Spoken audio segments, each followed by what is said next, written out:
Bonjour, mon nom est Suzanne Mako et aujourd'hui, je vais vous donner le compte rendu critique d'un article scientifique que j'ai choisi et mon thème de discussion était sur l'insécurité linguistique.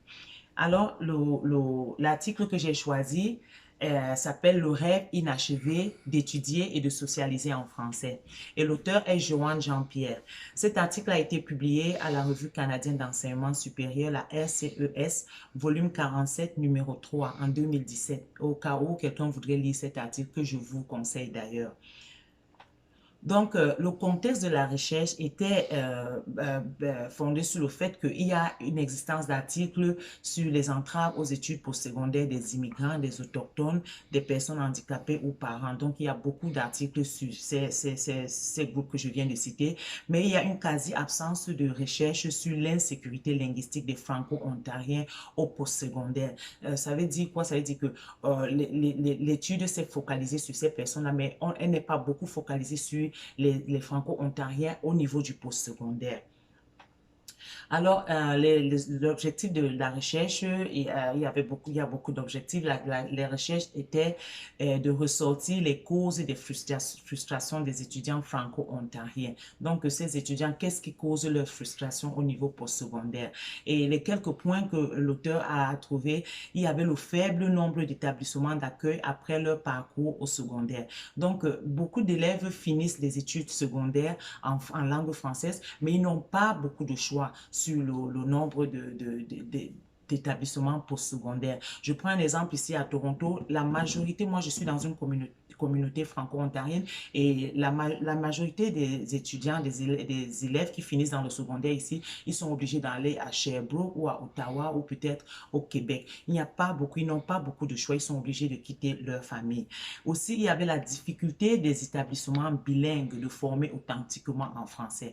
Et ça, c'est vraiment quelque chose que moi-même, j'ai ma fille qui a vécu parce que quand nous avons aménagé ici où nous vivons présentement, il n'y avait pas encore une école de langue française proche, donc elle a dû aller dans une école bilingue, ce qu'on appelle ici French Immersion, en attendant de commencer dans une autre école. Et je me rappelle qu'elle rentrait et qu'elle me disait que maman, mon enseignant ne parle pas bien français et il y avait vraiment des erreurs dans des choses qu'on lui apprenait à l'école. Donc, c'est de ça que l'auteur parle, la difficulté des établissements bilingues de former authentiquement les élèves en français. Et autre chose, il y avait la difficulté de socialisation en français. Alors, un élève qui n'est même pas capable, qui n'a pas reçu un bon enseignement, un enseignement automatique, authentique, je vais dire, en langue française, comment est-ce que cet enfant peut se sentir confortable de s'exprimer en français? Ils sont plus confortables, on dirait qu'ils sont plus confortables à s'exprimer, à échanger en anglais qu'en leur langue qui est le français. Donc, la démarche de l'auteur, elle a été celle d'identifier d'abord le problème, comme je vous ai dit tantôt, de concevoir des questions autour du problème, de cibler des intervenants et des intervenantes, et ensuite de repérer les campus où ils ou elles mènent leurs apprentissages. Donc, par exemple, choisir quelques établissements postsecondaires et prendre dans ces établissements des intervenants pour lesquels elle a fait avec lesquels elle a fait sa démarche. Donc, les concepts en cours, c'est-à-dire les mots-clés de la recherche étaient identité linguistique, insécurité linguistique, bien sûr, intimidation linguistique, processus culturel, socialisation, bilinguisme et linguicisme. Linguicisme, c'est un peu comme une discrimination dans la langue. Donc, la méthode que notre auteur a suivie, elle s'est appuyée sur la doctrine symbolique interactionniste pour explorer profondément les situations observées. Donc, elle a les interactions entre les gens, elle s'est basée sur ça. L'application de la méthode interprétative webérienne, ça aussi, c'était une méthode qu'elle a suivie. Donc, les données qu'elle a obtenues et pour les données et leur analyse qu'elle a obtenues, pendant 6 mois, elle a collecté les données par des interviews enregistrées avec les intervenants et les intervenantes. Elle a travaillé sur un échantillon mixte d'intervenants, d'implantation académique et de vocation linguistique variée. Et aussi, elle a croisé les réponses pour bien mener une analyse plus qualitative que quantitative des données. Donc, elle elle ne voulait pas avoir juste la quantité des résultats, mais elle voulait avoir une bonne qualité des résultats, c'est-à-dire une qualité fiable des résultats.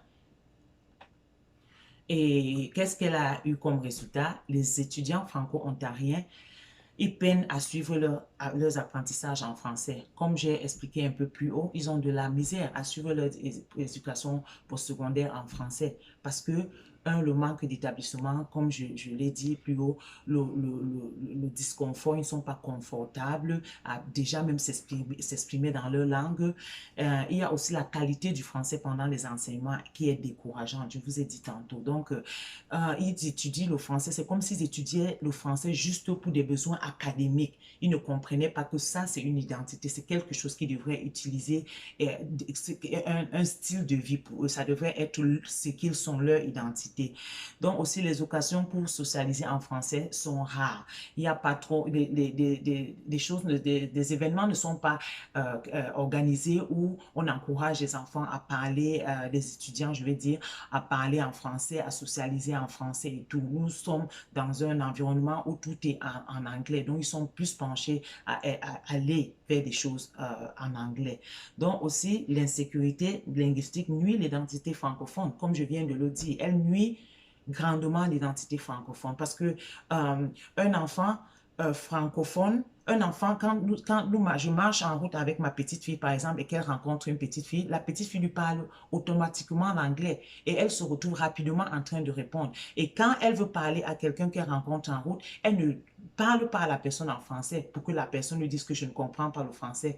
Donc, elle devrait se sentir francophone tel que quand je viens, je parle à quelqu'un le français et peut-être la personne lui dit je ne parle pas français, je parle juste anglais et elle change en anglais. Mais elle comprend directement que c'est l'anglais ici. Donc, c'est ça. Et pour l'évaluation de l'article, ce que je peux dire, c'est que l'article a été très bien rédigé.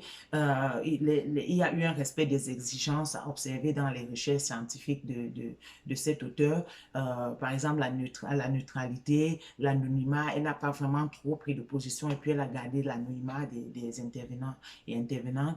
Mais cependant, il y a une limitation du nombre et du cadre des intervenants. Donc, elle s'est uniquement focalisée sur un établissement postsecondaire ou quelques établissements postsecondaires et avec quelques intervenants. Donc, par exemple, elle n'est pas allée au-delà. Il y a des élèves du secondaire qui n'ont pas continué au postsecondaire, mais qui ont leur expérience par rapport au français, par rapport au problème de la langue française et qui pouvait aider aussi à cette recherche. Donc, elle a vraiment limité le cadre et le nombre des intervenants, ce que je pense est une limitation, a été une limitation à sa recherche.